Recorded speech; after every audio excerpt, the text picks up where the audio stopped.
Hi everyone, তোমরা সবাই কেমন আছো? আশা করি ভালো আছো। আমিও ভালো আছি। এই পর্যায়ে আমি দেখাবো একটা মুরগি রান্না। এখানে দিয়ে দিলাম হলুদের গুঁড়া, লবণ, শুকনো মরিচের গুঁড়া এবং রসুন বাটা, আদা বাটা এবং জিরা বাটা।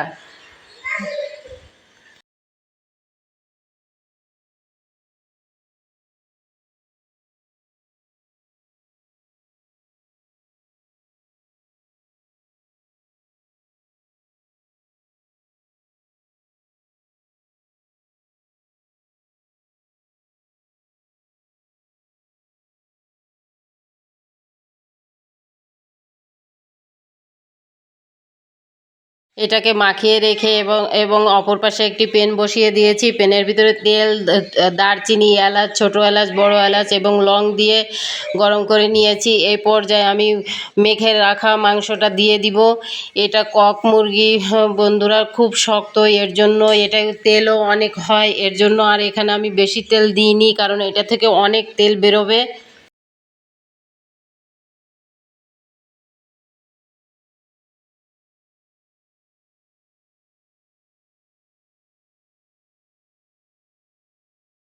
এই পর্যায়ে আমি ঢাকনা দিয়ে ঢেকে দিব।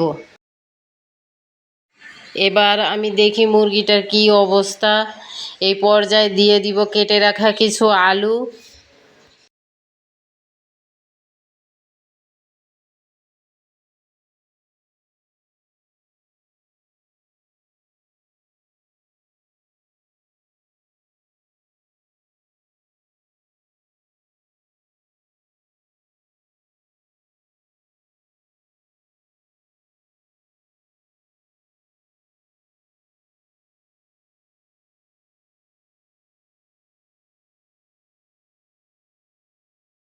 এবং দিয়ে দিব পরিমাণ মতো পানি।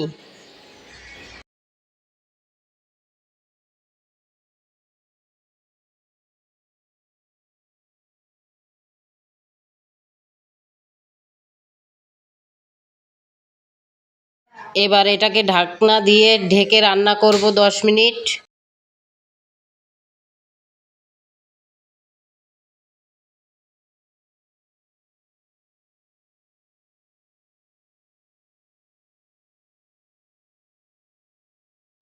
আমার তরকারিটাও হয়ে গেছে। তো আপনারা কে কোথা থেকে দেখছেন আমাকে জানাবেন। এরকম করে রান্না করে ঈদের দিন সকালে খিচুড়ি দিয়ে খেয়ে দেখবেন। সবাই ভালো থাকবেন, সুস্থ থাকবেন। আল্লাহ হাফেজ।